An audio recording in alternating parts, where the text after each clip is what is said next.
your boy young love, I give him that thing. Pancho leg stand and punchy America, Banyi Dwal, Pancho leg stand and punchy America, Banyi Dwal, Banaban, walk on your leg, Kankara, what I know watching, Oga, level leg, gear, pow, leg, Panda with ya, punchy America, Banya Dwal, Chingatonga, Pandon, could you ever buy a check out, Papu Panda, Jiro, what they be Dwal venting.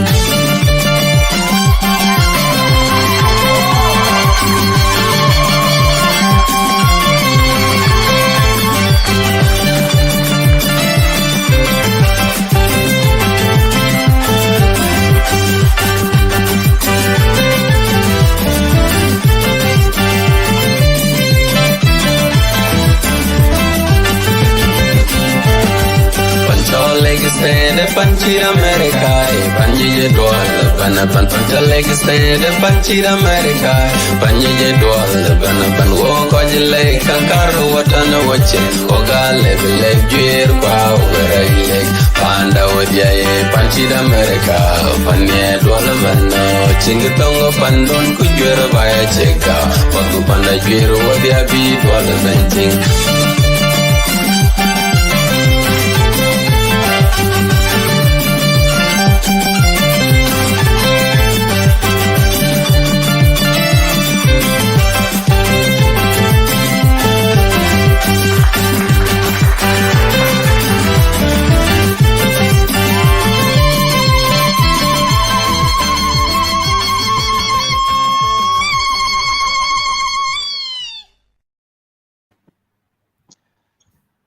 Yeah, thank you so much, South Sudanese across the globe, Leg State Media viewers, wherever you are tuning in.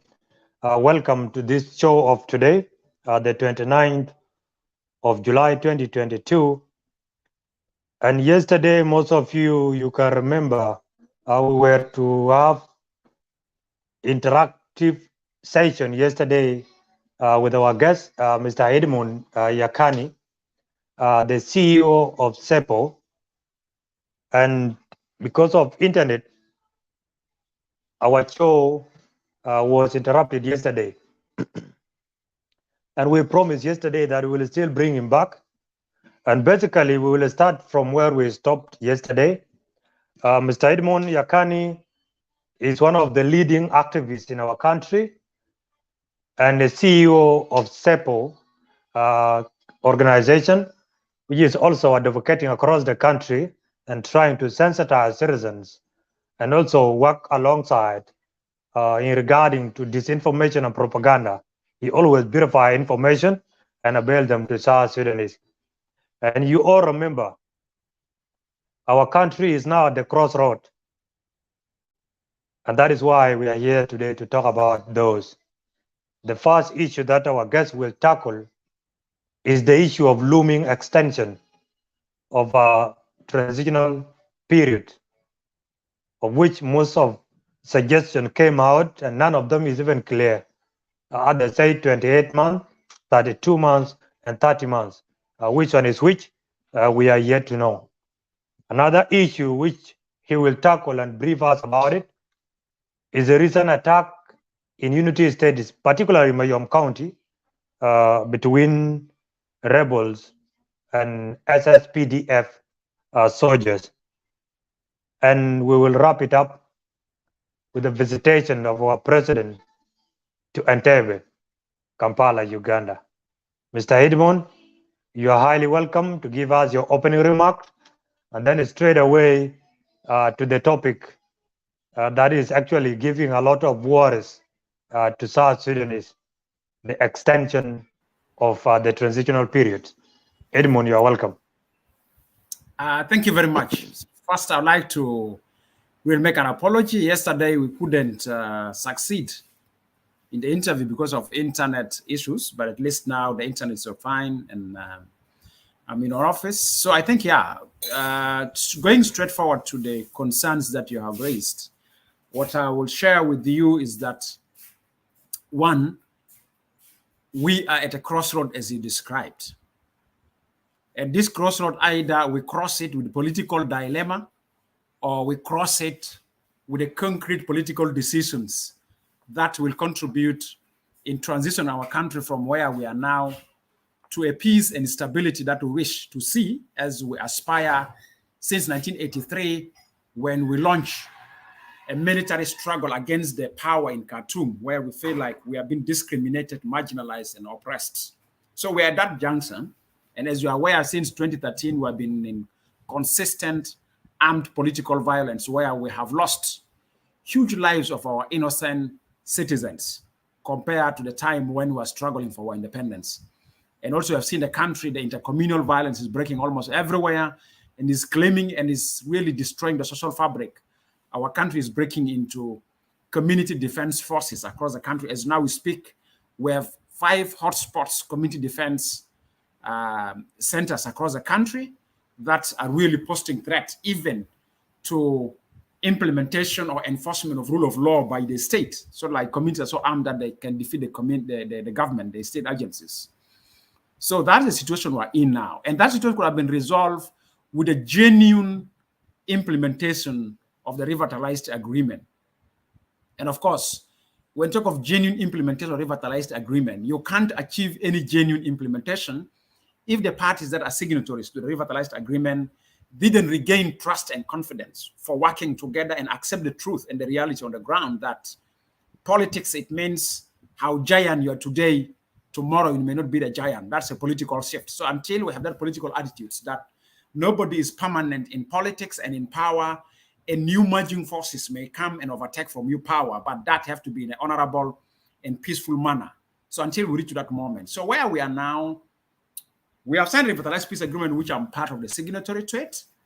And this revitalized peace agreement deadline is 22nd February 2023, which is 7 months or 6 months from now for the lifespan of this agreement to an end. But unfortunately, as we speak now, over 70% of the agreement are not being delivered. It's only 30% that has been delivered, and the 30% mounted to formation of political structures of government at national and states level and county level. And at national level, especially, we don't see independent commissions. We don't see things like judiciary reforms. At a states level, yes, we have those institutions, but still some states are grappling and having a genuine parliament for parliamentary debates. At local government level, still there's no legislative structures. And one of the key milestones of this agreement, which we can call it as the central cornerstone of the foundational agreement, is the unification of army. Because one thing I'd like to make it very clear, that with the less time I've been engaging with our politicians, our national identity cannot be defined by political consensus. Our national identity will be defined by having a complete non-partisan, non-ethnic, non-racist, non-discriminative security and defense sector. The South Sudan we want is proven now is not lying on the foundation of political engagement. Is lying on the foundation where the army and national, all the security and defense institutions have to act as a national entities. Without having a unified force in terms of security and defense, the unity of the country is under question. And the social fabric even is under question, because politically, we have demonstrated clear that politicians love confusion among citizens as a ladder to control power and loot resources. But if we have a very strong security and defense sector, the South Sudan we want will achieve it, whereby anybody in politics misbehave, uniform will never compromise with them. But this particular aspect that I'm mentioning, as we speak by now, it's not been achieved. We have not have up to now unified forces. Right now we have over 5 commanders in chief, 5 chief of staffs. Though the command structure has been centralized, unified, still you can see behaviors going. That's one thing. Secondly, politically, people have realized that if you want your voice to be heard and you want to share seats of the ministries, you want to go to those offices of the ministry politically, the only way is you wage a revolution. And that revolution will pave your way. Will pave your way to get a political share. Also, if you want to be heard, you launch a revolution, you will be heard. That's a culture that has been built. And what I will say is that the agreement in chapter 2, it's supposed to bring an end to the gun class. You know, South Sudan is composed of several gun classes. There's a class of guns that they believe on gun language than constitutional and democratic processes. So chapter 2, those aspirations that we are going to have a unified security defense sector has not been realized. That's another challenge. So we are supposed to have what is called peaceful and honorable transfer of power from one political establishment to another political establishment through democratic process where we're supposed to host elections. And if you look at the timeline of the agreement, we're supposed to hold elections by December of this year, which were left less than 5 months or 4 months. We're supposed to hold elections. And if you look at electoral calendar for a better, credible, and peaceful election, if you look at the calendar, these 4 months that are left, we're supposed to be having now serious political campaigns. Almost we're coming to an end of political campaigns. Politicians have been campaigning seriously in the communities, raising their manifestos, slogans by now, because in the next 2 months, we're supposed to cast our ballots. We have to go to ballot boxes. And by now, civic education would have been very clean. Constituents have been defined. Political symbols of agencies as political candidates or political parties, symbols for things like party list or women list. It's been clear out right now. So these things are not in place. Why? The legal framework for elections is not yet complete. So up to now, the Political Party Act is supposed to be amended. It's been amended and disputed. It's now been put on ICU in the presidency. We don't know when it will be pulled out of that ICU in the presidency. The national political law is not yet been amended so that we have elections. The political party councils were not yet reconstituted so that we have them to register political parties. And then the National Election Commission is not yet reconstituted so that they can have a budget and they could have taken us all through the civic. All those things were not done. So now here we are with less than 5 months to the end of the lifespan of the agreement. So that's what brought the language you have used, looming extension. So based on these facts, without unified forces, without a conducive environment for elections, where you can talk about legal framework, and some of the electoral positions are national, like presidential candidates, they need to tour the country all. As we speak now, our country is 50-50. 50% of our country is undergoing deadly intercommunal violence. So it depends on the candidate who want to contest for presidency. The committee are going to campaign in how do they view you and how do they view government. Some committees does not need any more government. Will somebody go and campaign? So conducive environment for elections. And don't bring into question issue of freedom of expression, civic space. People want to hold press conference, they have been controlled as parliamentarians, and still boycotts are going on in the parliament. So conducive political environment for the conduct of peaceful and credible elections is not in place. Now time have arrived. In terms of timeline of elections, we're supposed to cast our votes. So based on this, what is looming now, it is extension. And to be honest to your audience, the option we have at hand are 3 that are going now in the political class of South Sudan. And this is the same option that also His Excellency President is going to battle with Museveni. And you know, Museveni is a big boy of the continent. He used to call these boys. Even he may refer to Kiir as a boy. So because he believes himself is a champion of the region in terms of East African community. So the options that are on the table in the 0 draft of the roadmap, and that is right now is going in discussion. And I know politicians are afraid to disclose, but I will disclose what I have known from those sources of information that I have seen. There are 3 options. Option 1, we're going for elections by December. That's option 1. And which is an unrealistic option. It's an option where SPLM is beating drums around it so much as a ruling party, where opposition are saying no credible. And even today I see in the media, Paul Malong, who is yet to send his monitors for peace agreement, was saying there's no conducive environment for elections. So someone under Malong is saying the environment is not conducive. So all opposition, almost 100% have said there's no conducive environment for elections. So that's option 1. Option 2, extension of the transitional period for between 24 to 30 months. That's option 2. Option 3, extension of pre-transitional period for 32 months. In simple way, option 1, we go for elections in December. Option 2, 2 years extension of the lifespan of the agreement. Option 3, 3 years extension of the lifespan of the agreement. Now, In the streets of Juba, the language of the extension is not something of a popular political debate. The big question the streets of Juba and other streets across the country have is, what miracle will our politicians do that they failed to do in the last 3 years? They're going to do in the extended period. That's one thing that the streets are asking across South Sudan. Of course, if you see per the political class, almost there's a consensus by principle on the concept of extension. Now, how long do we extend? 24 months, 30 months, or 32 months? The common consensus that opposition have reached to, and I'm quite sure president is going to also maybe reach to as a consensus, because the opposition was saying, give us 2 more years. So 24 months is the option that the opposition are pursuing, the incumbent ruling party, SPLM. And of course, SPLM was saying election for now, or we go for the 2 months. Of course, based on credible source of information in Juba, 24 months seems to be taking dominance. So 2 more years. And people like us have been questioning, 2 more years shouldn't be a blanket extension. That's one. 2 more years shouldn't be without a national consensus. Should not be an imposed 2 years, as we feel that there's a need to have a stakeholders deliberations.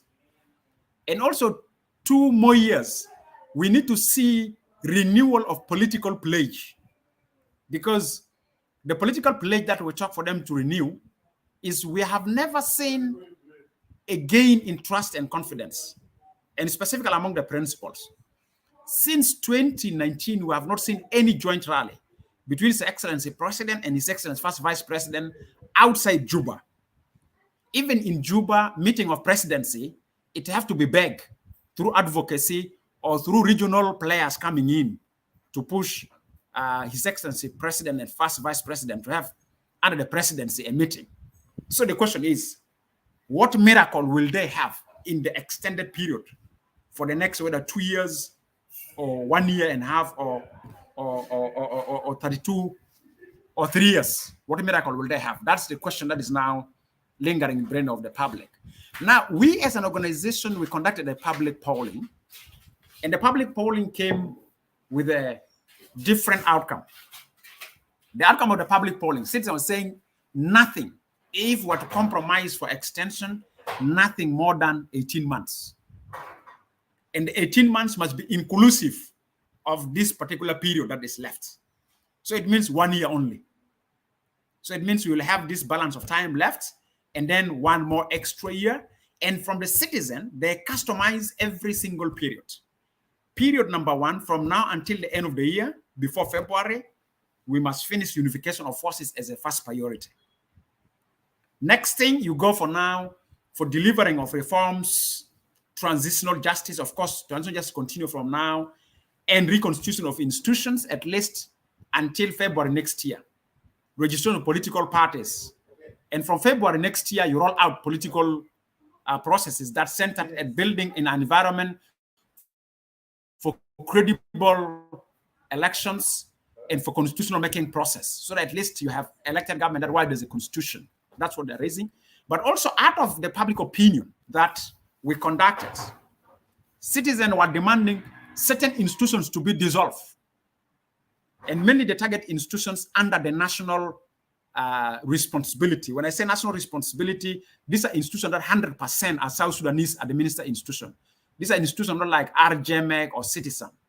And this institution that they spot out to be dissolved is the National Transitional Committee, which was by then the National Transitional Committee, which is the MPTC, which is now NTC.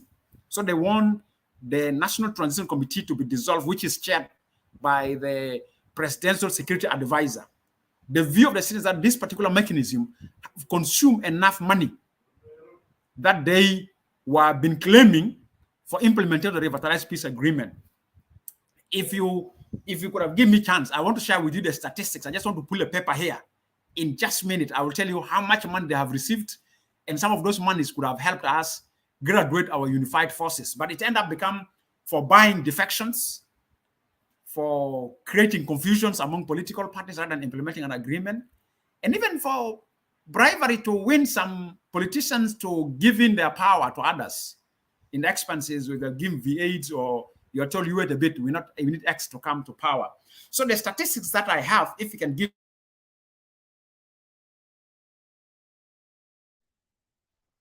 Yeah, noted, Mr. Edmund. You can pull that paper so that you can give us the statistics in regard to the donations and the money being given to the government of South Sudan to implement the agreement since 2018 up to now 2022 by international communities and inclusive of the loans.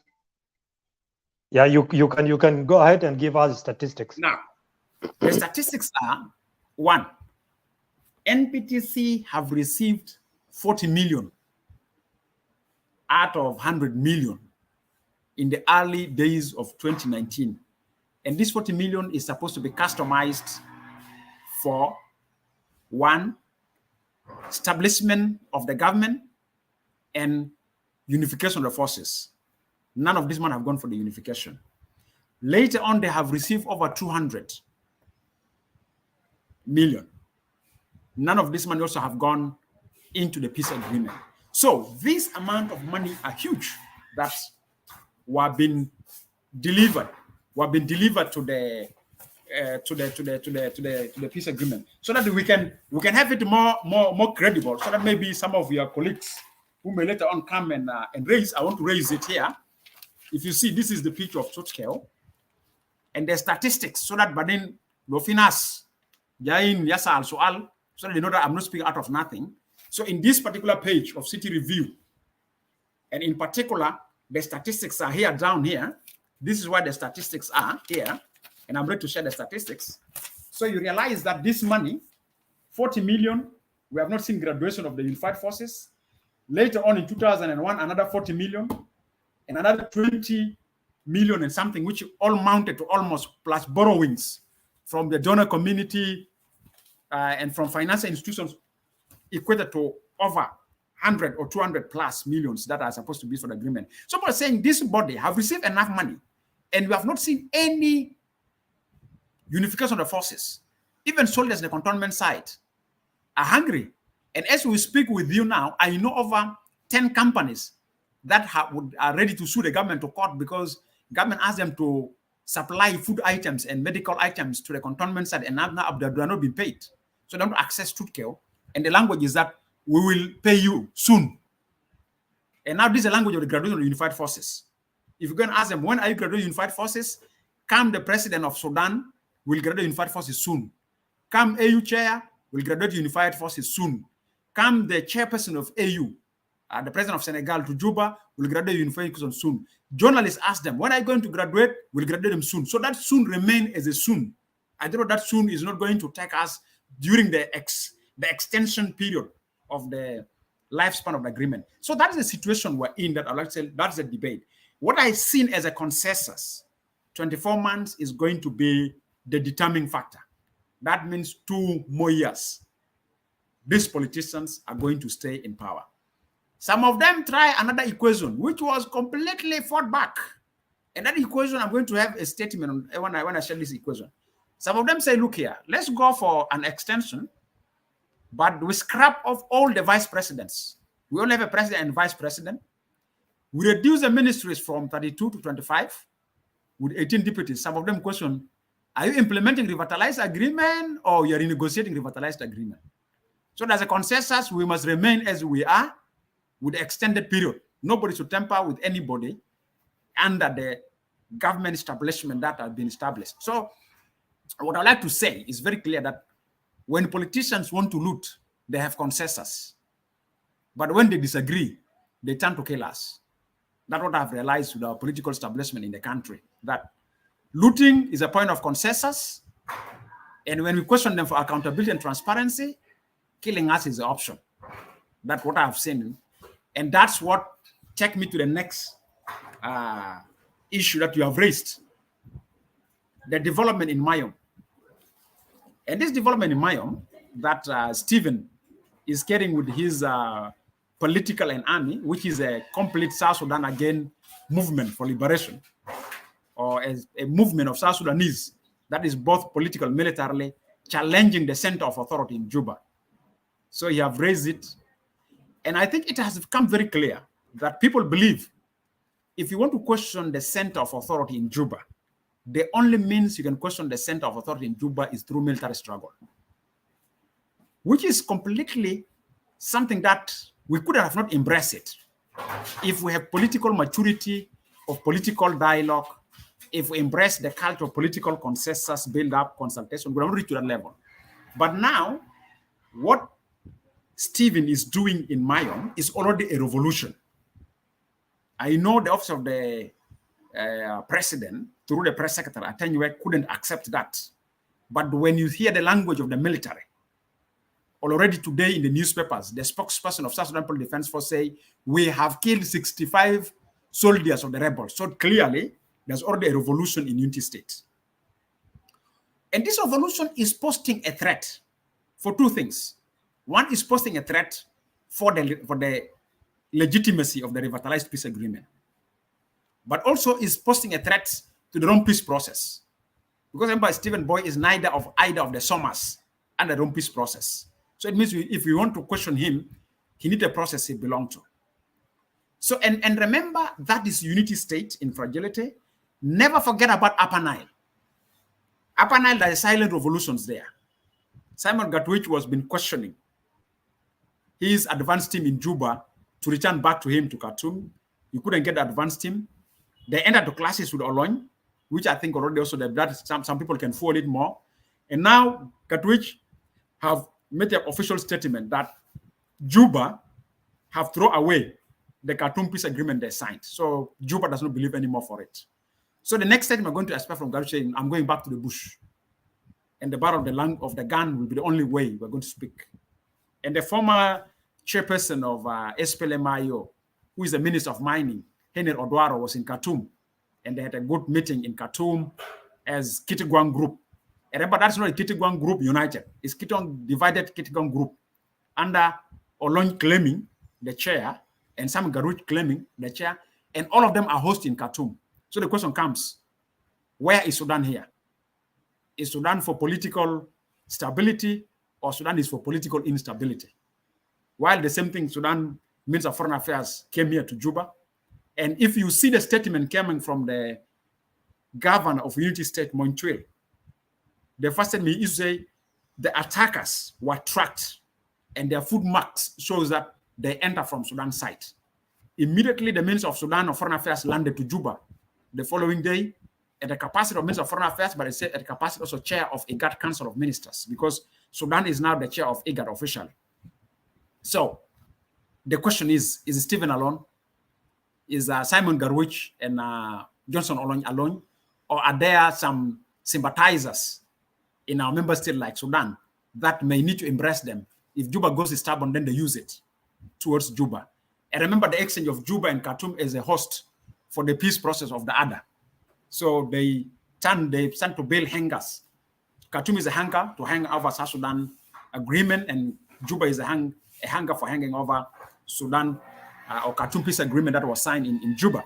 So that is the analysis. So it's not only Stephen alone. It's a question that there's other players in Upper Nile region that are also entertaining Sudan. This one thing to rest. Now, while this is in the front of where there's a communal disputes going on, where the state is under question in ensuring that rule of law and stability prevail.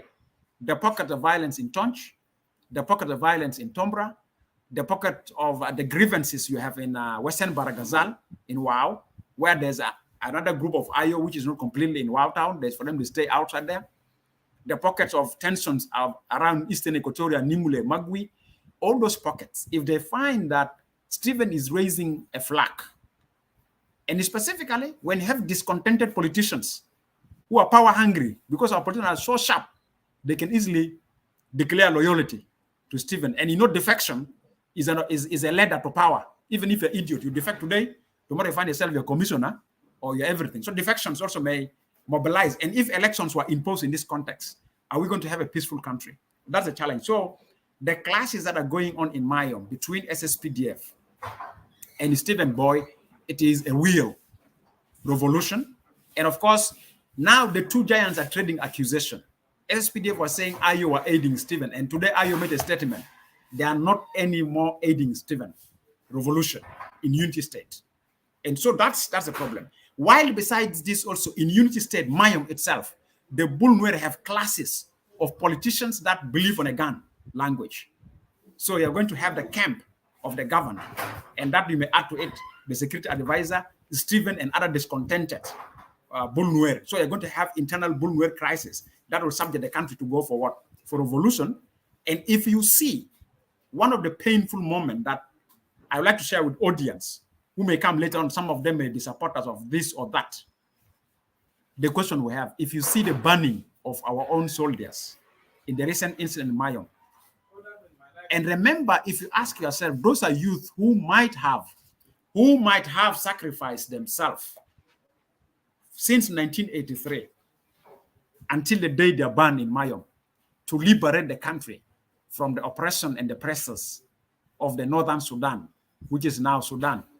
Now they have been killed in a very brutal way, burned to death, and people are taking videos of their bodies while they're burned simply because politically we disagree over the system of governance. We're unable to sit down and non-violently resolve a crisis. And you know who is Stephen Boy? He is a bitter SSPDF soldier who was dismissed because of question of accountability and transparency on the act he did when he was still under SSPDF, when he was brought to Juba and he was detained, later taken for trial and dismissed. That bitterness, he need to pay back. And now we have seen us losing our own boys being banned, which are South Sudanese that we could have lost their lives simply because politically we were unable to reach consensus. So that is a reality on the ground that I like to set light on. Now, let me conclude with the Museveni. Do you need another rap? Yes, CEPO. Of course, another rap is another extension. That's something that I like to bring as a joke. So now, with the Museveni is pro-elections. And I like to share with the audience, President is going to find it harder in arguing with Museveni on the concept of extension versus elections. And my rationale of arguing about Museveni's way of thinking is based on the two meetings Museveni held with Traker. The two meetings held with Traker group. Museveni is insisting on South Sudan pathway to stability is impose elections, whether there's a conducive environment or there's no conducive environment imposed. This concept from Museveni is coming that we can easily forge ethnic alliances that will diffuse violence. And Museveni is thinking of using elections as a political process of forging ethnic alliances among the ethnic centers of political debate in South Sudan with reference to Kenya. He believes the ethnic political alliances in Kenya that was able to use elections and keep Kenya stability, that can be applied in South Sudan, which is wrong. Kenya have ethnic alliances without a gun class. But in South Sudan, we have ethnic alliances with a gun class is stronger than the political class.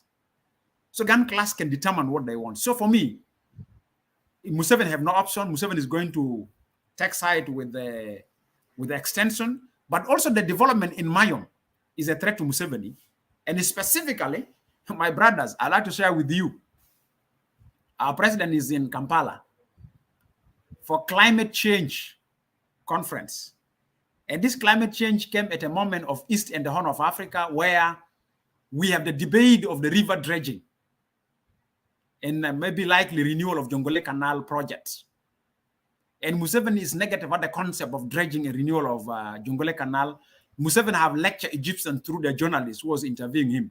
So in the environmental conference taking place, Museveni is going to be harsh, which is going to challenge the opinion of some South Sudanese who believe on dredging as a best options. And specifically those voices who say by then that those of us in social media were social media criminals. They're part of the delegation. So let us hear what we're going to show. It's going to be a mixed up meeting. And I know right now they're meeting, but optionally, Museveni have no way to impose elections.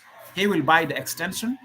And I'm expecting that the return of the president from Kampala after the meeting, he will hold the presidency. And the first week of August or second week of August, let's not get shocked to hear declaration of extension for 24 months, because 24 months is now sort of like the selling cake on the table as a formula for them. So up to here, I'd like to say thank you very much for hosting me, and thanks to the audience. Over there to you, I'll be waiting for whatever questions that may come. Yeah, thank you so much, Brother Edmund Yakani. Once more, I'm glad that you have tackled the three topics at once, and we will go one by one in terms of questions. The first one is the issue of extension, which you actually discuss in all ways possible, the possibilities and the things that allowed other peoples to accept the extensions and how citizens perceive the extension. And to be honest, Edmund, you have seen how South Sudanese now are reacting. How South Sudanese now are reacting on social media before the actual declaration. And that tells you that any extension will not be taken slightly by any South Sudanese or lightly by any South Sudanese, but they will swallow that bitter panadols simply because they have no option. But those generals who are outside South Sudan, especially the opposition groups, remember we have Rome and negotiation peace talk, which Malong is part of, the like of Pagana Mom. And remember too, we have Thomas Charillo, who is also on the other end of Eastern Equatoria, disturbing and inconveniencing every citizens on that part. I remember now at Upper region, we have two threats. We have Stephen Boy with his army, and we have these two Simon Garwich, the divided Kiriguang faction. So basically, we are having threats everywhere. And these people will see extensions as their opportunity to win some of the citizens to their side. And as you put it clearly, that South Sudan, most of the generals thinks that the way they fought against the North to liberate South Sudan is the only language or the only way for them to liberate South Sudan once more, which is an unfortunate thought. Now holding elections, when we move to the agreement, which you were signatory to it, is there any clouds? Because I went through the agreement from chapter 1 up to chapter 8, but I'm yet to see, is there any clouds which were actually given, like in the case of anything, a provisional clouds that said in case the implementation delayed, then what will be the way forward for the government of South Sudan? Because this thing, according to what I see in the agreement, seemed was missing. And that's why we are here now talking. And government is trying to console people here and there, especially the grantors of this peace agreement.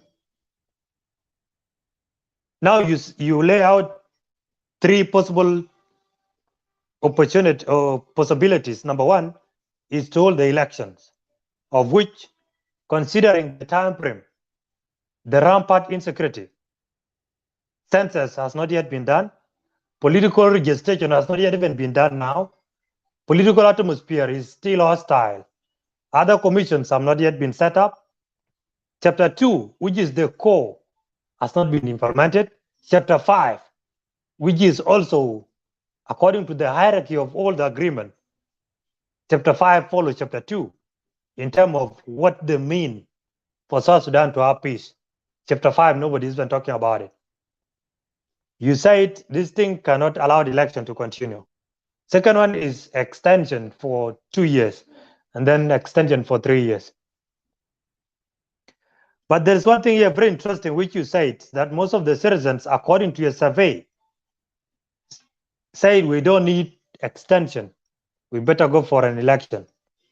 Other citizens suggest that if we go for extension, then this bureaucratic government need to be reduced to the manageable size government. According to you, as Edmund, which one among all this, as one of the activists, do you think could be the best interest of South Sudanese, both the citizen, political leaders, and rebels group? Thank you. Thank you. The first question about, is there any provision in the agreement that allows the political party to play the current language of the extension? I would say yes. If you have the agreement, there's Article 8.4. If you look at this agreement at the last page, there's Article 8.4, which is here, Article 8.4. Let me read Article 8.4 just briefly. Article 8.4 will say, the revitalized agreement may be amended by the parties with at least 2/3 of the members of the Council of Ministers of the Artigono and at least 2/3 of the voting members of the Joint Monitoring and Evaluation Commission, that is RGMEC. And this is in consent to the amendment, followed by ratification of the amendment by the Transitional National Legislative Assembly. Now, this article is talking about amendment, which right now, the factor that the parties are using to justify the amendment is, should we hold elections as described in the agreement or shouldn't we? If we need to hold elections, then there's no need for amendment. It means by December, by the provision of the agreement, we're supposed to be casting our votes December of this year, so that if there's any electoral dispute, use January and some half of February to resolve that, so that comes 22 February next year, elected government take over at all levels of the government. So based on the facts on the ground is that you can't hold election by December of this year. So that qualifies the concept of amendment per Article 8.4. But the implementation of Article 8.4 is bureaucratic. My fear is there's a high chances that the members of the presidency may not follow the prescribed processes of the amendment. So the prescribed process of the amendment is that if you are to start, the parties are supposed to build consensus. First to agree, yes, amendment is mandatory.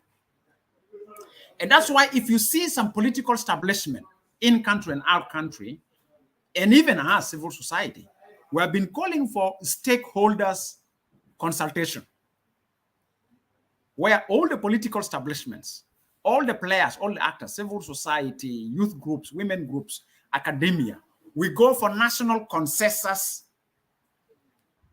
consultation to qualify amendment deserve to be done or no amendment. And that is supposed to buy what you call the national acceptancy or citizens' acceptancy, or citizens being represented by different stakeholders of building national consensus, which already we have not started with it. The way we started is that we start by drafting a zero draft by the SPLM in the government, and they're presented for inputs with IO, and they present for inputs of other political parties. And I'd like to assure all of you who are listening here that stakeholders are not consulted. As you mentioned, I'm one of the signatories. We are not consulted on the process that right now is talking about a roadmap deliberations going on a draft document, or what is called the proposal of the president on extension. We have never seen it, and we're not being consulted as the stakeholders at our various constituency, as a civil society, as a faith-based, as a business community, as academia, as a youth, as a women, as a different stakeholders, constituents that are prescribed in the agreement. We are not being consulted. It's only the parties. And among the parties is the IG, SPLM, which suggests the proposal and ask IO to make inputs and ask other political parties to make inputs. So it's a political elites or the party signatories process without even other political players. And that's why the concept of how will you gain consensus towards the next action, whether you call it extension or you call it way forward or you call it roadmap, you need to get a national consensus. So if you avoid a national consensus pathway, it's going to be problematic. Now, they can argue by this article that RJMEC give a symbol of all-inclusive actors in the revitalized agreement. Yes, they are true. If they can subject the proposal of the amendment to RJMEC, and if the debate can be honest, because also I know if the subject to RJMEC, extension is not going to be an easy debate, because there are also politicians who are hungry, who want to see the current phases to go so that they take off a chance. And they're in RJMEC, they'll say, no, guys, no way. We don't give you this long period. Then also, once they're done in the Council of Ministers, they take it to RJMEC. Once they're done in RJMEC, that's not the end. It goes to the Parliament. And now in the Parliament, this is something that I like to tell you of the latest, where I'm observing the Parliament is shifting gear now. The Parliament is shifting gear. The concept of extension is threatening some parliamentarians that, we're going to be kicked out. So let us stand together with the citizens. So there's already voices in the Parliament that are not pro-extension. They say, people are fed up of us. Let's end here. So what will be the best way forward? The best way forward here could have been, based on this context, could have been a national consensus roundtable, where we don't speak the language of the gun. We speak the language of political science, argument, justification, putting facts. Because the first big question that needs to be answered, what miracle are we going to have now to do that we can implement the agreement in the extension period? And are we now convinced that the principals can go out there and carry rallies together, like during the CPA time? Are we convinced that the mechanism of the presidency will run their meetings regularly? Are we convinced now that there's a money to implement the agreement? Are we convinced that the concept of unification of the army is not having a political analogy around redeployment? How are we going to redeploy? Are we going to redeploy in an equal footing? No. Why those of X will be redeployed equal to us? Let's first cause defection among them. So when we deploy the weaker, they can't be in an equal capacity like us. Are we done with that political analogy and those political attitudes? So this question could have been answered in a national consensus roundtable. Of course, we're South Sudanese. We can insult each other, we can fight, we can express anger, we can name and shame, but at the end of the day, we have to reach certain consensus on pathway. That could have been what you call a pathway that people could have accepted. And that's why some of us saying, if you fail to have consensus, then go for technocratic government. If you can't go for consensus. Of course, this language of technocratic government is a red line for some politicians here in Juba. They ask who is technocratic. Who do you qualify as technocratic? There's two words here in Juba, very hot ones. They are actually red line more than corruption. Technocratic government or caretaker government. The moment you use these two words, they are worse than the word corruption and call for transparency. And these days, they are very hot tubs in spaces in Juba that you don't need to pronounce them. Some people think like, no, this man is I and something. So that's my answer to your question. That our political leaders need to take primary responsibility to question themselves, their term of office. Should it go to books of bad history, or their term of office should go to books of congratulations, and we stand behind your history, we retain it, because the chances that your history that goes to books that may be scrapped off, nobody will have it as a legacy. So their legacy is having their names in good books of history. Thank you so much, Mr. Edmund. You said clearly that a caretaker government and technocrat government is more dangerous to pronounce it in Juba than corruption and then even death itself. It's very unfortunate. But let's look at it here, Edmund. South Sudan, to be honest, our leaders have never seen the darkest day of the country. And those darkest days are these days.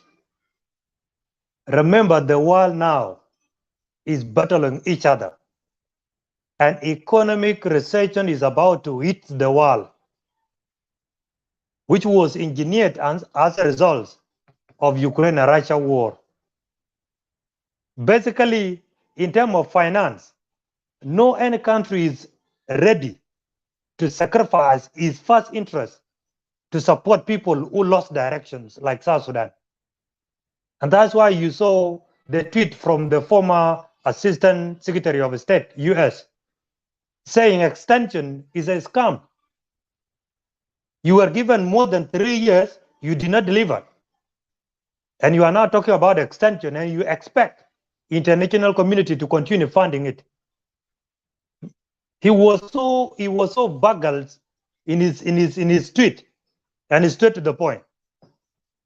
So US is now battling with the inflation for the last 40 years. The inflation has now reached almost 8 or above 8%. Europe is also battling with our own issues. China is now battling with the US in the issue of Taiwan, of which nobody knows what will happen if US fail to comply with what China demanded in yesterday's phone conference between President Joe Biden and Kim and President of China. Nobody is there to rescue South Sudan except South Sudanese themselves. And remember, if we go for extension, the economy has already collapsed.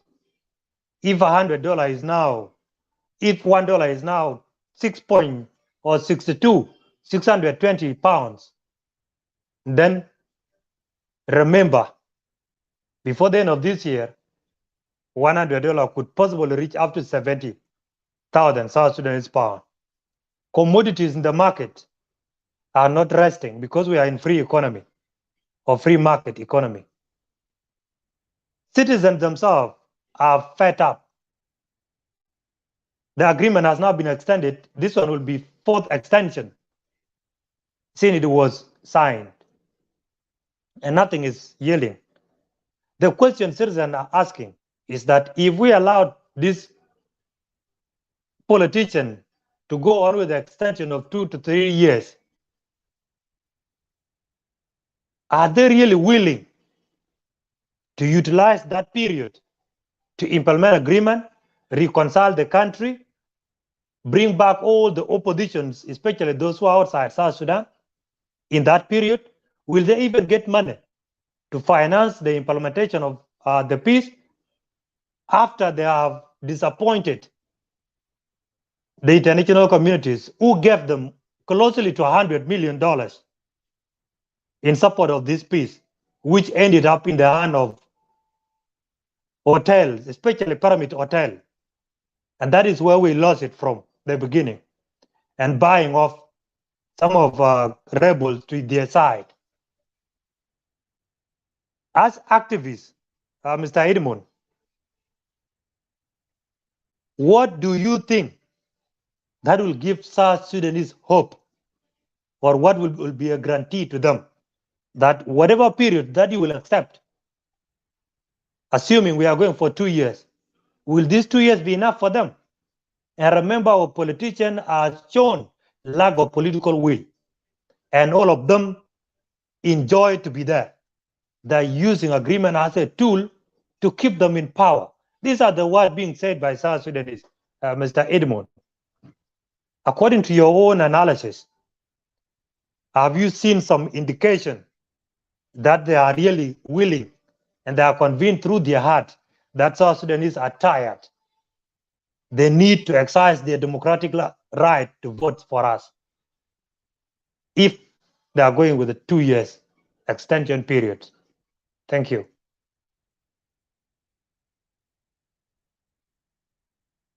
Thank you very much. In terms of the hopes, if extension is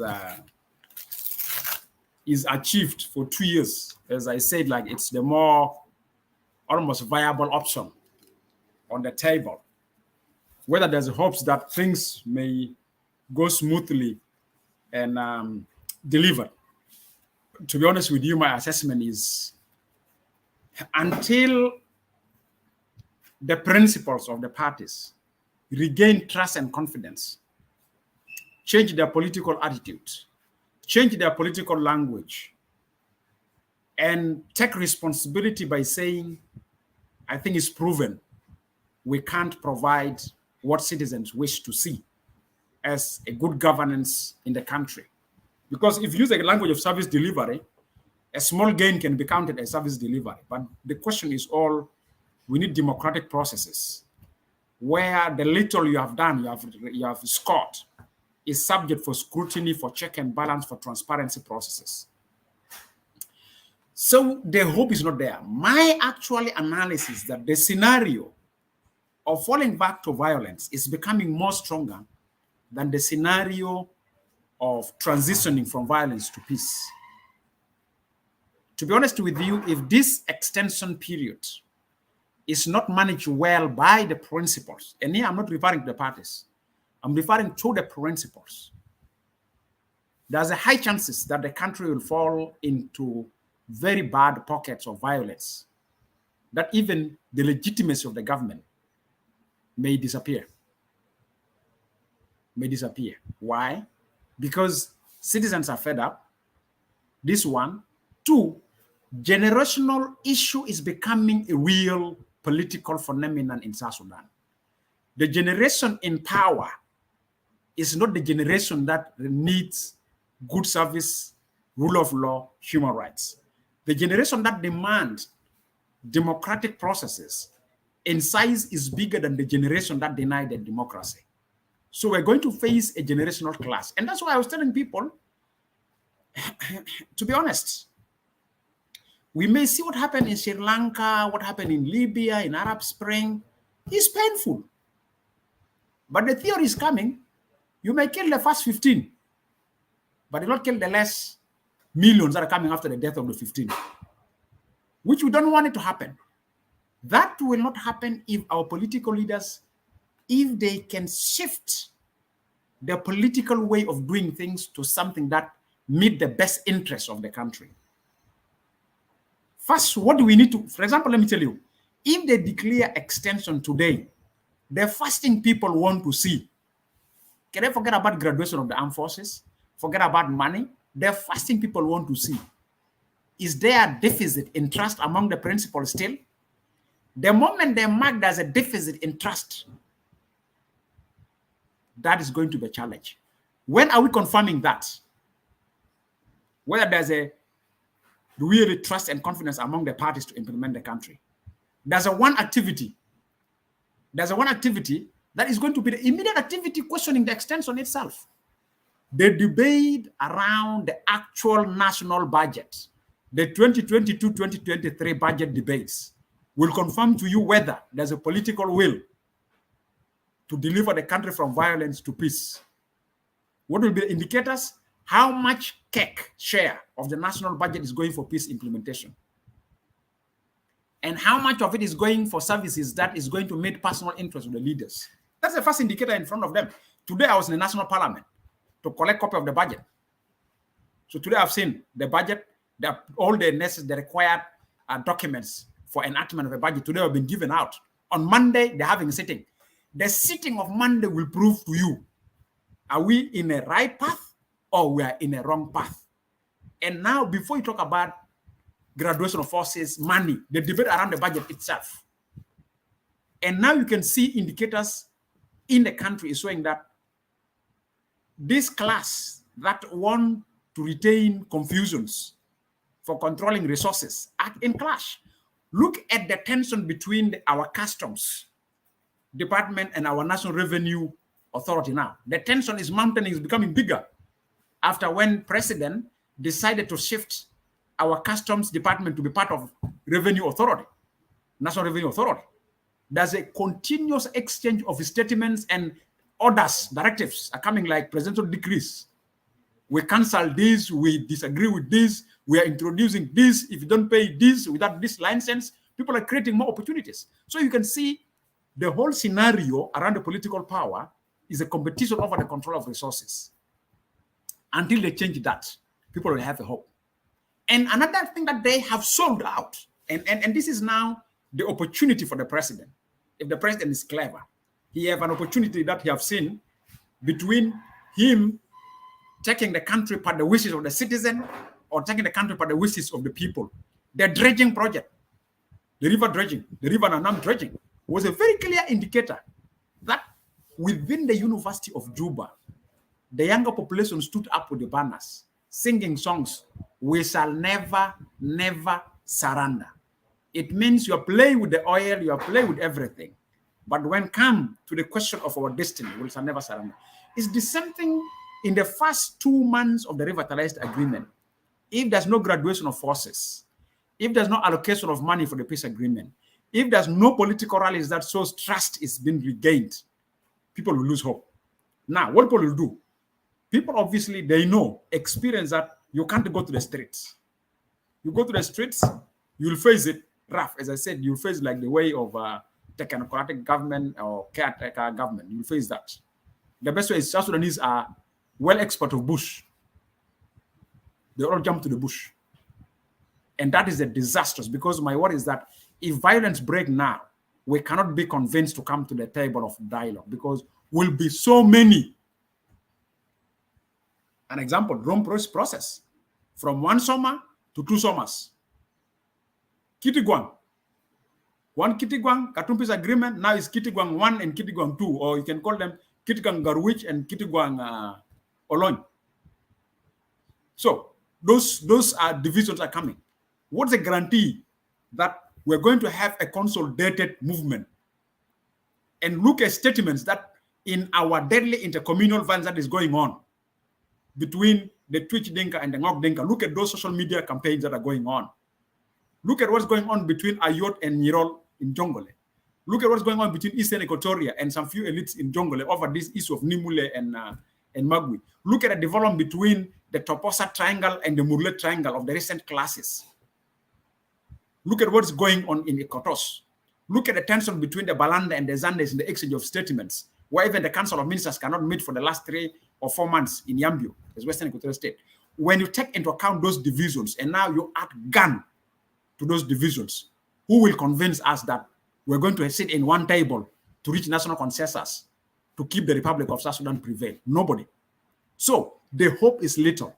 The only hope will come when the politicians change their political attitudes. And if they stand honest, and that's why I'm saying the opportunity for the president, when he reverse, when he suspend, of course, you know, suspension doesn't mean dismissal. You have never stopped it. Suspend doesn't mean stop it. When he suspended dredging, you have here the voice of the citizen. This extension, if president is really genuine, he should listen to the voice of the citizens. That's where you can get consolidation of political consensus. Because at the end of the day, citizens are like river. You can block the river, but you cannot continue blocking it for centuries. It will find its pathway how to break through. A storage building, water can bring it down if water decided to penetrate. And when the storage building becomes the obstacle for the water will find their way to penetrate. So citizens are like water. You can control them today. You can kill those of Edmonds today. You can kill the rest today, but you will never kill the concept of call for transparency and accountability. You will never kill that. And Mandela have said that. Several political scholars have said that. You can kill the people, but you cannot kill the vision. So the question, what is the vision? The vision is that we need a quick political shift from the current situation to political, economical, and social and cultural stability that make us embrace the South Sudan we won and we fought for since 1983. Thank you. Thank you so much, Edmund. Actually, you have mentioned it. Citizens are like water.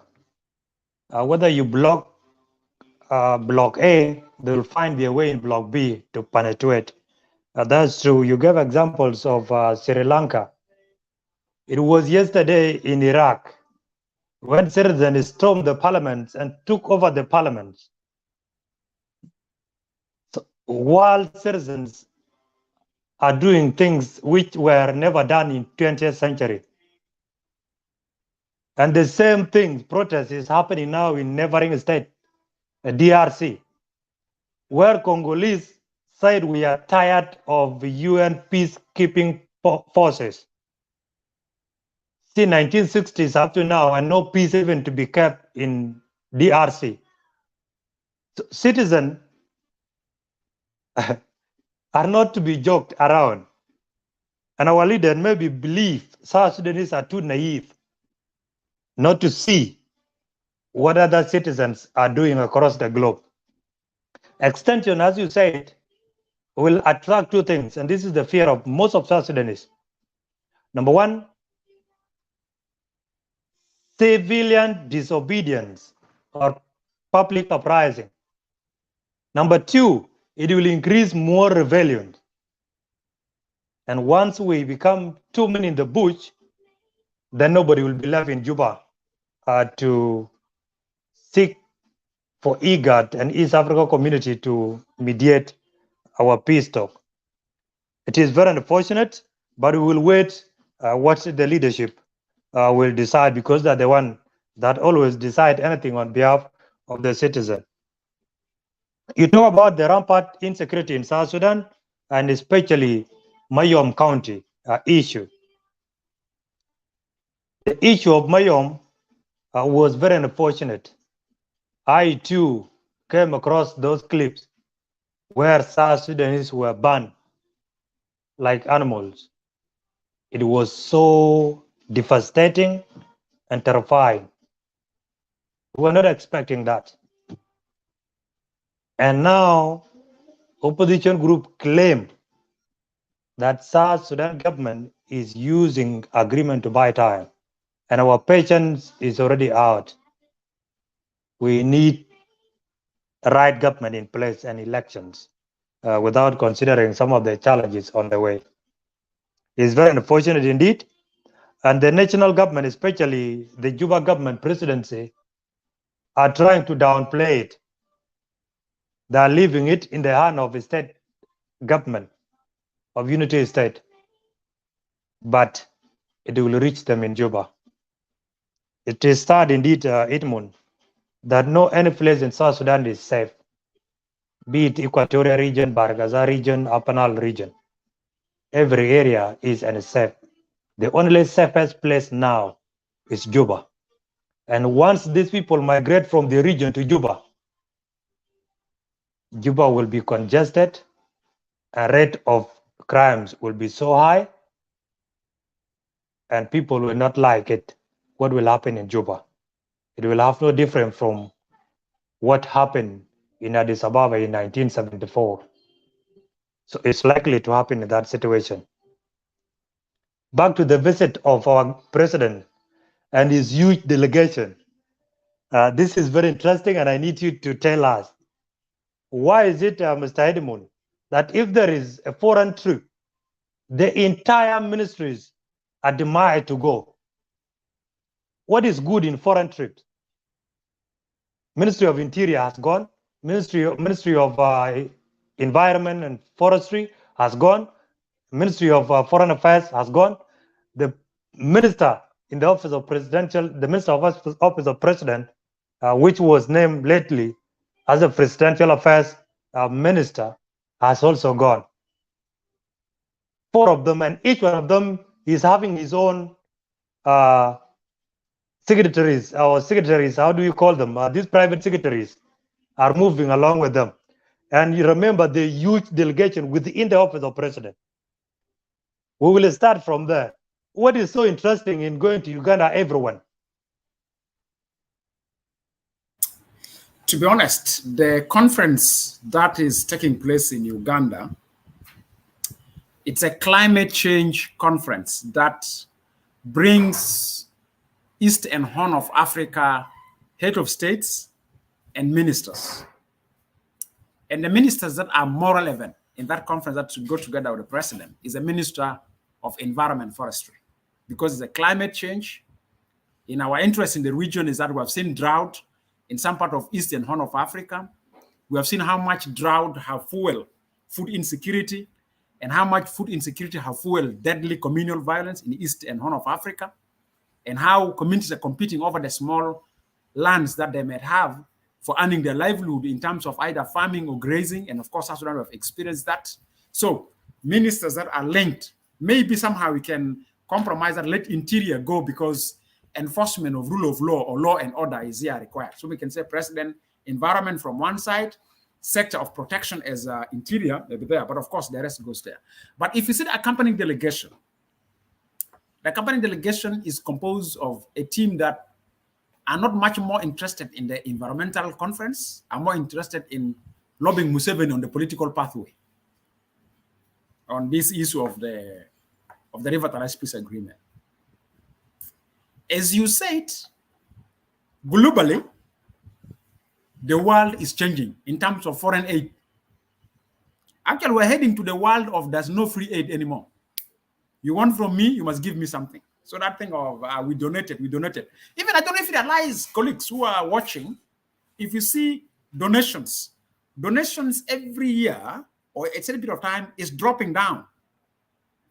From how many millions is now coming down? From billions is coming to millions. Soon from millions coming to thousands. Even the figures that you see, look at Biden declaring 117 million for humanitarian assistance. But then they double it or they triple it. So now that's indicated that the issue of economic issues are coming real in the world. So part of it is how to convince Museveni to play a positive role in terms of the concept of extension, but in terms of mobilizing other people to come and fund the agreement. And in context of South Sudan, if US walk away from RGMEC and Citizen, and of course I had Beijing, people saying, yes, let them go, Beijing is coming. Let me tell you the size of US walk away. What is it? First, the office of RGMEC rent is under US. The technocrat staff salaries are under US. The accommodation under US. Choppers of Citizen flying, you know what choppers does mean? There's including rent of space in the airport. These are all under US. The Chinese I know is Citizen are Chinese nationals. That China, when China tell you we are supporting the peace agreement, the support is going to Chinese nationals, not a South Sudanese or any African that will get a Chinese money to be there. When Chinese say we're going to support you, they're going to send Chinese themselves. So it's in Citizen, even Chinese are cameramen, but they are funded under China, not under America. So when Chinese tell you they're going to bring their own cameramen to be in Citizen and say we're going to implement. Now, with the tension that is between China and US and the global economic, I think China is going to revise its money. I think China is going to give free money just like that we're going to go. Russia is battling. I know Russia was some days back in Kampala. Russia is looking for better opportunities now in the world after Ukraine crisis, because its access to resources that it sustains the level of its citizens is under question. Whether using the modern technology or any way, they need to look for minerals, and Africa is becoming an option. So Africa becoming a competitive ground for every country that with the current economical crisis in the globe they need to come into. So the more you don't have political discipline, the more you become a harvesting ground for illegal mining.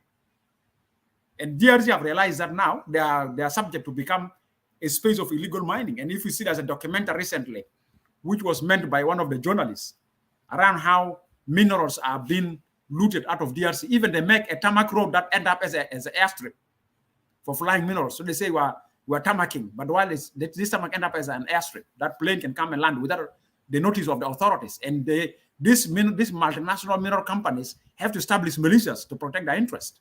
So there's a likelihood that if we have too much minerals with the oil we have, we may be converted into militia groups so that people can loot more. So those are the facts. So that delegation is a delegation that is going for winning political sympathy and acceptance. But as you say, it's a big delegation that even consume a big budget that may feed one cantonment site for at least 1 week or 1 day. The budgets that they have used it, and our soldiers there are waiting. And of course, you know, one of the things that I'd like to bring to your attention about the extension, and this is where sometimes I do speak to politicians, even to these people who call themselves the security experts, who like to arresting us, threatening us, phone calls, or telling them, take them to Blue House, or please take away their life. They are talking rubbish. Those who would like to use this language. One of the risks in the South Sudan population is that South Sudan population, over 60% are militarized population. Okay? We are militarized population, by the way. We're in civilian uniform, but some of us have come from the military uniform. But because we live with the majority militarized society, even the young generation are buying the military language. So the chances of young people believing on the language of the barrel of the gun as a way of demanding or claiming your rights is much more stronger than the language of let's go to parliament, let's talk constitution. It's going to be challenging. So for me, that is the context that the population we're in as we speak per now as South Sudanese. So that population, you don't need to play around with it. I'll give you indicators that should give the government a bit of worry if the extension is not accomplished with the political discipline among them. I'll give you cases that are clear telling you citizens are challenging not only the political leaders, they're challenging the real defense force. Look at Tonch. The incident in Tonch, what civilians did, they confronted the SSPDF. Look at Fashala. Anuak is a minority tribe, but the youth of Anuak wage and shoot bullets together against SSPDF. Look at the Toposa, look at the Murle. All there's indicators that youth who are in the rural areas, who constitute 70% of the human resource force, believe they can challenge SSPDF and they can discipline them. Now, when somebody mobilizes them, that the best way is Juba is a problem. You are hungry here, you're everything here, Juba is a problem. That's going to be, and I'm quite sure Stephen Boy may be using the same thing for the bull nuer in Maya. But look, you guys, you know, we're suffering here because of these people. And young people, if they can go to where they can earn living, they can go for it. And that's why is the message that what you say is that our political leaders need to listen to the voice of the citizens. And they need to talk these voices as alerts. These voices are not just a mere voice, it's an alert. That they should learn out of it, and they should parade themselves in line of responding to those voices with political will and commitment, where they renew the pledge to make the best interest of the citizens. So this is what I would like to bring to your attention, that's very important. The other thing that I've seen also I'd like to bring to your attention, that I feel that our leaders, in terms of the extension, they should be serious about it. They should be serious about the extension. It is the loans that we have at our back. Those loans are going to create a lot of problem on the way how the government is going to run its business and the extension. Because without economical stability and without political stability, those who have loans at our back are going to be our referees. And that's going to be China. That we feel is coming to support the agreement. We may end up like Zambia. You know the history of China and Zambia. Or we end up like other African countries, where China will say, okay, in return, we run the economic sector. Give us all the economic sector. We'll construct roads, but provide that we are in charge of collecting the fees to recover the money we invest on the roads. Rather than building for us our air control system in Juba International Airport, they may say, we are in charge for it for this period of time until we confirm. Like what is happening in Uganda with the highway. They say, okay, now we are in charge to collect the money. And we have got this experience in some African countries, how Chinese are coming to recognize Africa. And in our situation, we'll be easily recognized by them in terms of economical appetite, sharp appetite we have to get money that are brought by Chinese. So for me, it's a high time that when the politicians, and I wish that if they could have listened, let them call for national consensus roundtable. Even national consensus roundtable in line of the revitalized agreement. If they fear that we don't renegotiate, but open a national consensus in accordance with the provision of the revitalized agreement, we still can argue. If they fail to do that, the other scenario they have to do is, if they want to go for extension, they should review themselves. Why we failed in the last 3 years. They have to be honest to each other and to adapt new pathway. That's what I like to bring. And with Stephen Boy, the only solution they have, the only solution the president have, is to reach ceasefire with Stephen Boy, and president have to be pro-Rome peace process. Open Rome peace process in a genuine way and ask Stephen Boy, militarily we're in ceasefire, politically, let's use the table in Rome under St. Gideon officers. That's the only way if they want to minimize more damages, if they're strategic in terms of political analysis and approach. Thank you. Thank you so much, Edmund. It's very unfortunate that our leaders are using their own differences to disadvantage the common wananchi or common citizen of South Sudan. The issue of Rome peace talk has been there for the last 3 years, and nobody is paying attention to it. And the government is not even committed to bring this group from Rome on board. So the same thing, they will use it. And even now, the Rome signatories have now designed another group called non-signatories. So these people are also fed up with the delay and lack of commitment from the government. Yeah, to our viewers, thank you so much for being there always to come and share your thoughts with the Lagos State media and to come and listen to our guests.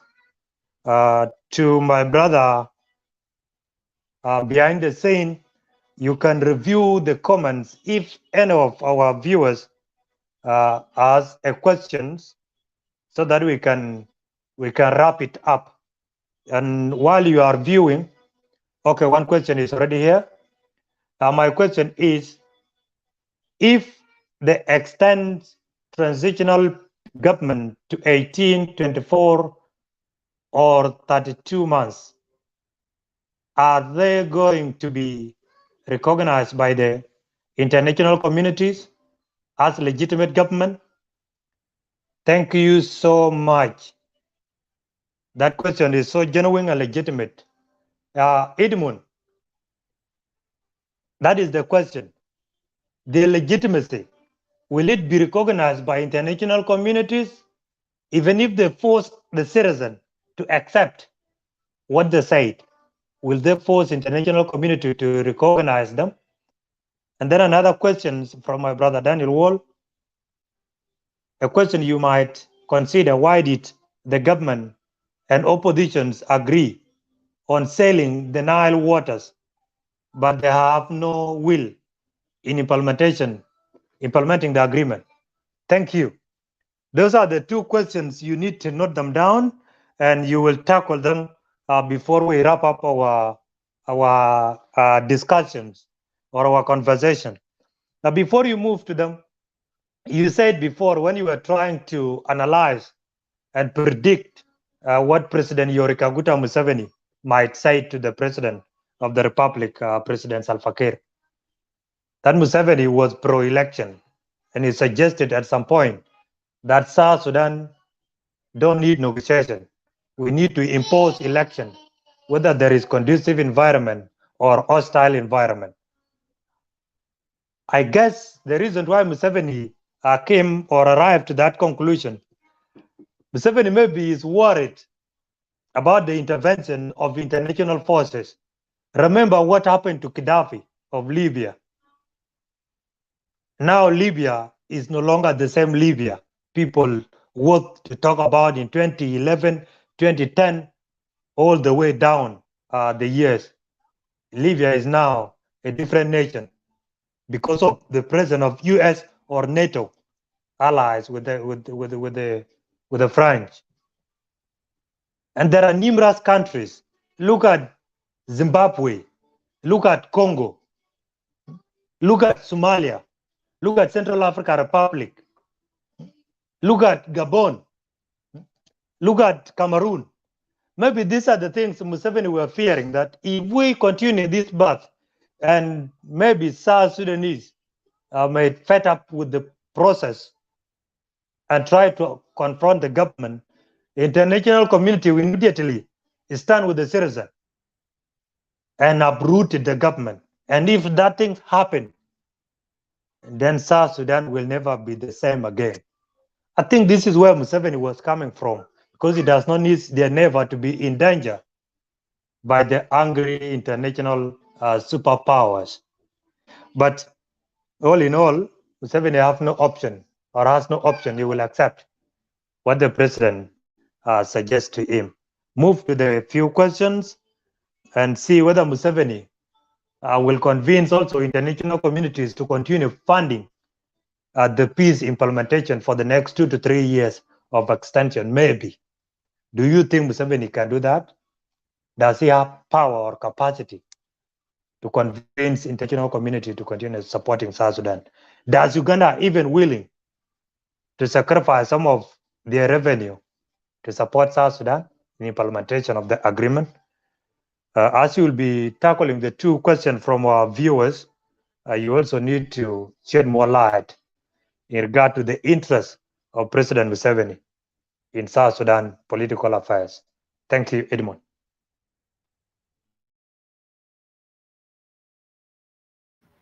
Wow. Okay, now I'm much more interested coming from Museveni's question and then going to the first two questions, so that at least when I'm zeroing, then I'll put it up. First, you know, there's a problem of a political linkage between the center of power in South Sudan and the center of power in Uganda, right in ancient history. This region, start from Khartoum, Juba, Uganda. Any political stability in either of these capitals will affect the other, whether direct or indirectly. It will affect. So Museveni's ambition of becoming a player of power control in Uganda, whether through him or through his family members like his boy, who is now being promoted, controlling power assets and around them and their in-laws. That particular struggle of His Excellency Yoweri Kaguta Museveni is much more connected with its neighbors' country political stability. So his interest in the region, in South Sudan, in Kenya, in DRC, in Rwanda, he wants to see people at the center of powers in these capitals are his allies. That's first you want to see, they are his allies. And being by allies, even if the allies are completely undemocratic and weak, he goes with them, as long those capitals cannot post any shifts to power or questioning power in Uganda. And remember, whether he like or he doesn't like it, he cannot escape these linkages. I'll give you an example. There's a Kakwas in Koboko. There's a Kakwas in South Sudan in Yei. There's a Kakwas in DRC. The way, you know, somehow you need to look at this East Africa or Horn or the Lakes region. You need to look at the Lakes region, analyze it like you're looking at the triangle of Middle East. The Sunni, the Shia, you know, the way how they play between Iraq, Iran, Syria, Lebanon. It's the same thing in our region here, by the way. So he can't suppress one section of this particular ethnic identity and the others keep quiet. They will pull. So he's been keen to see who comes to power at the center of these capitals. Banyamulenge is in Uganda, Banyamulenge is in DRC, Banyamulenge is in Rwanda. He can't avoid that. Kenya, one family was, one here is a political boss, one here is a political boss. And with Museveni right now, he is under political pressure in terms of the regional affairs. Why? If Raila become the president in Kenya, another new merging big boy who will say, this is stubborn military uniform guy in Uganda here.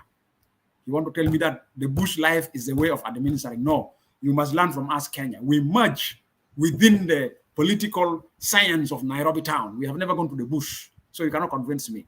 So Raila Odinga become the darling of the international community.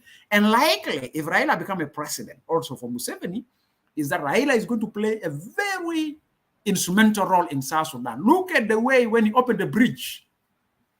Raila stood up like a president of Kenya. He stand up like Kibaki speaking. That you South Sudanese.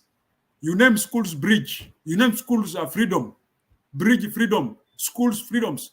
It means you are lacking freedom. Why are you naming everything freedom? Take the guns back to the barracks so that you have freedom. So if you hear that tone, it sounds like a political statement, but it's a diplomatic insult. Even bridge, you're naming it freedom. That means you have freedom. So take your guns back to the barracks so that you feel freedom. So Museveni is destabilized in terms of regional shift of power. And one thing that also like, what do you say? With this development in Mayom, if it happened, per the facts that comes from the governor of Unity State, that the footmarks of those soldiers who came to attack came from Sudan. And if it happened that some few military people in Sudan and aided with some few military people in Egypt, if Egypt feel disappointed with the dredging project, and they say, let's topple the system in Juba and bring our system, and they back up revolution, Museveni is in fear. Because that will not end up in Juba, that will continue up to Kampala. So, because he is in friction with Rwanda, yes, his boy managed that because his boy is eyeing to become the next. He is in tension with DRC. Yes, DRC is part of East African community. So now it is us. Where are we? So you need to have an exit door. So it become an exit door for political shift of power in Uganda. That's really his interest. But also, he maintained power by controlling the economic class. And the economic class have a lot of gains from the economical instability in South Sudan. That offers them the opportunity of the market, supplying the market. So the stability of South Sudan itself, it goes to that China. So for me, these are some of the interests that I'd like to bring forward. Now, there's a one loophole for international community, though we do here. And people like us tomorrow are going to see the UK special envoy. I want to hear what the UK special envoy say. And if we have a space, I'm ready to share later on my opinion about what I've seen the UK special envoy. There's a few indicators that somehow there will be a compromise from the international community, like the guy who tweeted, the former secretary who tweeted about the international community should not be naive to support the extension. That tweet, yes, but there's a certain multinational interest players around the international community that may, if they discover there's an interest from the extension, they may come in with their governments. Indicators, yes, we have seen strong messages coming from US senators about the failure of South Sudanese leaders to exercise their primary political responsibility to deliver the country to peace. But as we speak with you now, if you log into iRadio, especially audience who are following, if you log into iRadio per now as I'm speaking, one of the headlines of iRadio read like this: US commends Juba for slight financial reform despite corruption in the oil sector. So somehow there's a, so that's that spirit. I'm sorry with my colleagues who may not be picking Arabic, but somehow there's a sympathy that somehow they're okay. Let's give them, let's watch out. So the international community, some of the players in the international community at the position of let's watch out. Let's not walk away, but let's watch out. And this is what you have seen in iRadio, the US person. The UK special envoy is here. There's a one thing that unites or weaken the international community position in not taking side with the extension. Remember, at a meeting of UN Security Council, the Secretary General, the special representative of the UN Secretary General in South Sudan, who is head of UNIMIS, are using the language. Let South Sudanese parties come out with a roadmap. You know that language of roadmap, it gives little legitimacy on the extension. What do you mean by roadmap? Obviously, roadmap, it's another interpretation of extension. It's just like you will be told that extension is a political word, science of politics as agreement. Then roadmap, it becomes like, for example, it's very hard for me and you to name ourselves Jesus Christ because it's an original name of the Son of God. But me and you can name ourselves Emmanuel. Isn't it? And Emmanuel means Jesus Christ. So roadmap become an international commercial language for extension. Because when you say you need to come out roadmap to implement the pending task of the river, that somehow is a bit of weakness that we're going to get some support from international community saying, okay, but we're not going to put our money. So go ahead the roadmap. But also the politicians in South Sudan should not lose the sense that they're undergoing tests. Roadmap is a final exams. When you fail from the roadmap, what is next? And maybe that is where you are saying Museveni in advance might have realized, oh, if we give these people roadmap, now with this current deficit in trust and confidence among the principal, this roadmap may mobilize a consensus because now is a clear indicator for international community to say We gave you the agreement on the resolution of conflict, you fail. We revitalize it, you fail. We give you chance for roadmap, which you call extension, you fail. We need to clear you out. But we're not clearing you alone. We're clearing you plus your friends. And that's why the word friends is disturbing Museveni. So that is a bit of political analysis that is somehow, and actually, one of the things that we should all be attentive, and this is my appeal to your audience. If you are not attending any press briefing of Museveni, please, I beg you, today, from now, start watching at Kampala. Is there any Museveni briefing like what he did with the Russians 2 days ago? He gave a long speech than the Russian Minister of Foreign Affairs, who is a visitor. So his usual lecture of politics in Museveni's perspective. So let us hear what Museveni is going to say. You know, his last statement on us were blues.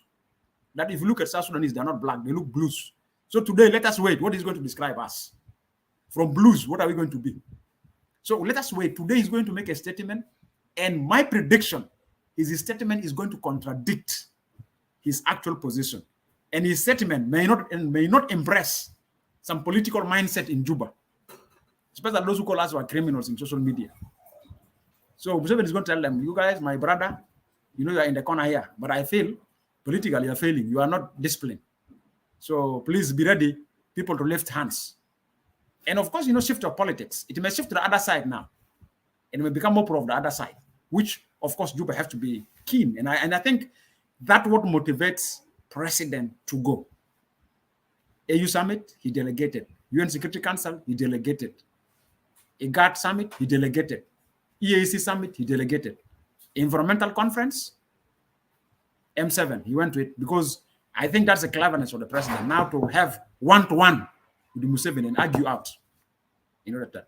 But the way the Museveni have the power to mobilize the international community with the visit of Russia, there's already questions behind Museveni political loyalty. Whether, you know, in his Russia briefing, he said it's a stupid and idiot question when he's asked, are you pro-East or pro-West? Then he say, provided his answer in his visit with Russia, say he's himself.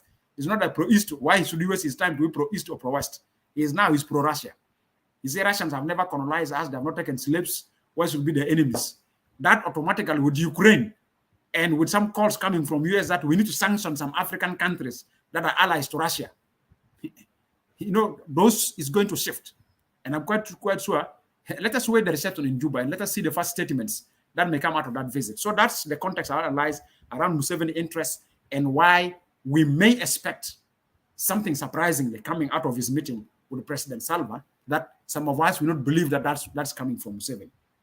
So with the international community is a question of the language roadmap, because they are calling that they need to see a roadmap, and the roadmap is connected that they should declare a timeline for elections.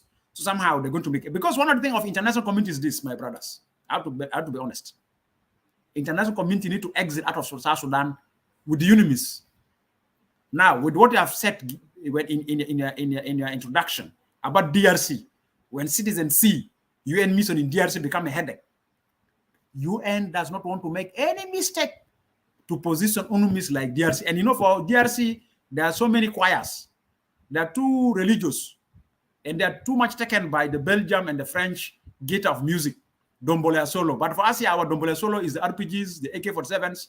If they misbehave here, we'll never keep them wrong like the way they've been saying in DRC. So international community need to clear themselves. And the only exit for international community political from South Sudan is a conduct of election. Clean, dirty.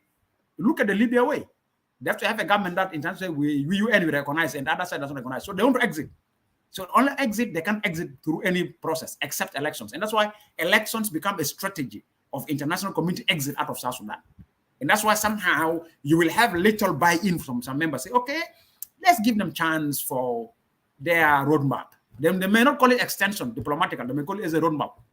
And that's why all the books of international reports are coming in the language of roadmap. So that's something that also we need to argue around it with the international community. What do they mean exactly by the interpretation of roadmap? Is roadmap extension? So that's some of the things I'd like to bring to attention. Now, coming to the question of if they extend to 18 months, 24 months, or 32. To be honest, in terms of numbers, 24 sounds more accepted by politicians. And by the way, I was today in the parliament. You can see how MPs that are in the parliament are so conscious with the details of the document. Even some of them asking, Edmund, have you seen the document? Can you share with us? I say, why do you want it? You have the budget there before you. Budget is more important than that document. But because lifespan in politics matters for them more than the budget that meets the best interest of the citizens. So they're all keen following what is the outcome of the extension or roadmap, more than the national budget that they're supposed to represent us as our representatives to debate for our services. The book of the budget is no longer more important than if you just come with a fake draft of roadmap you send to the parliament, it will be more photocopy, more faster than the budget. Nobody wants the budget anymore. Can you put the budget pending? Get for us a copy of that document. Even if it's a fake, let's have a look at it. Even, to be honest with you, I received calls from political leaders who are in Khartoum undergoing treatment. They call me, Edmund, what is happening in Juba? Where there's a debate around extension? Come, Tamantasar Arbo Sirin Teletin, Keduorina. I say, my honorable, you are for treatment.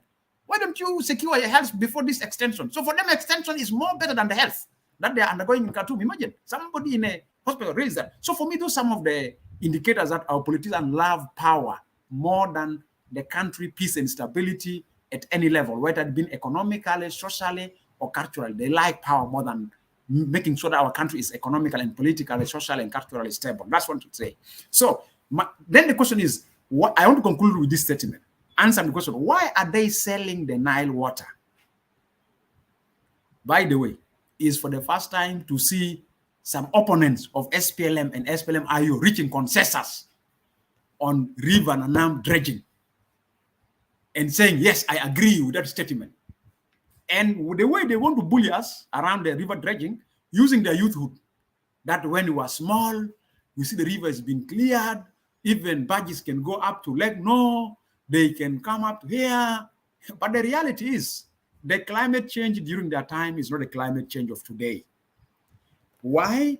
For me, they reach consensus on selling the Nile water, and they lack consensus for implementing the peace agreement.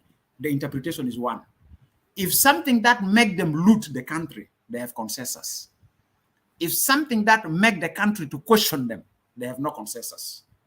There's a will for looting, and there's no will for empowering the country to question them in the offices they're holding on behalf of the country. That's my conclusion. Wow. Thank you, Brother Edmund Yakani. It's true indeed. Unanimously, they loot the country in agreement, and once they divided themselves, they kill South Sudanese. And it is very unfortunate that if a leader does not even mind about his own people that he is leading, then we better assume that we have no leaders. Up to this juncture, our viewers on Facebook and on YouTube, we have come to an end of our interview. And before we close it, I will give my brother Edmund Yakani 2 minutes for the last parting shot, and then we will close our show. And remember, this is not the last show. We have more show coming up, because there are a lot of things now South Sudanese need to talk about. And it is our mandatory or our obligations as a media outlet to bring guests to come and talk to us and question them. What is the way forward? Thank you so much, Edmund. 2 minutes for your last parting shot and your last word to South Sudanese who sacrificed their time for more than 1 hour to come and listen to you. Thank you.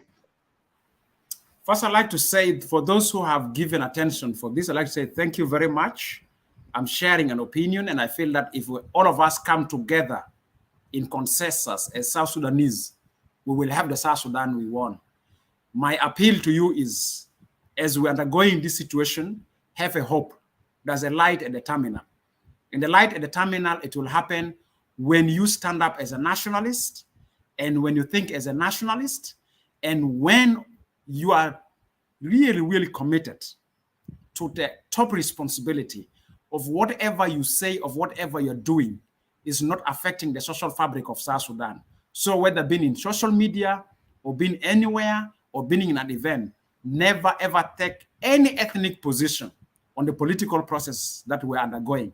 We should stand up as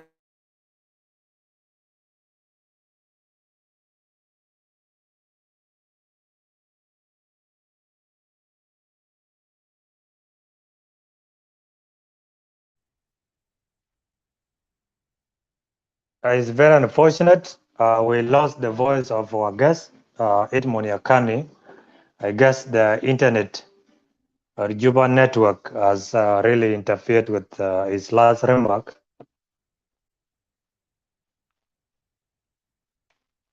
Mr. Edmund?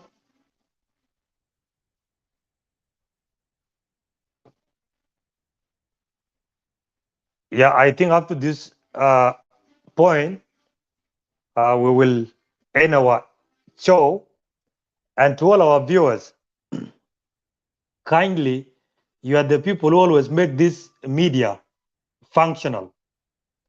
Without your contribution, without your time, without your view, without your perspective and your thoughts in regard to the national affairs of our country, then Lagos State media could not be the media the way it is today. We thank you on behalf of Lagos State media crew or team. We thank you wholeheartedly for your time, and we will look forward always to bring news to you at your desk, as it is our mandate to bring whatever news and whatever information to your doorstep. We will be much happy to see you always tuning into to Lagos State Media. And let me remind you quickly, you can subscribe to Lagos State Media or subscribe to Lagos State Media YouTube channel. You Google it, and by the time you might not be in a position to watch us live, you'll be in a position to be notified on YouTube so that you can also get the latest information. Up to this level, I wish each and every South Sudanese a very good, healthy weekend, and enjoy weekend with a lot of care and precaution. And remember, we are in a crossroad where South Sudan need to make a critical decision. Failure to make that decision, then by next year, we might either be at the dark end of the history, or we'll be seeing some beam of light as we are moving from the darkness to the light. South Sudan will succeed through your contribution. To our guest, Edmund Yakani, we always appreciate you, my brother, for finding time to come and talk to South Sudanese. And we will look forward for another meaningful discussions in the nearest future possible. Thank you so much. May God bless each and every South Sudanese. May God bless our country. And may God bless our African continent. Thank you and be blessed. It's your boy Young Love, I give him that time. Pancho legs stand and punchy America. Banyi doll, pancho legs stand and punchy America. Banyi doll, ban walk on your leg, kankaro water no watching. Oga level leg, gear power, leg. Panda with ya, punchy America. Panya doll, no, chingatongo pandon, could you ever buy a check out? Papu panda jiro, what ya be doll venting.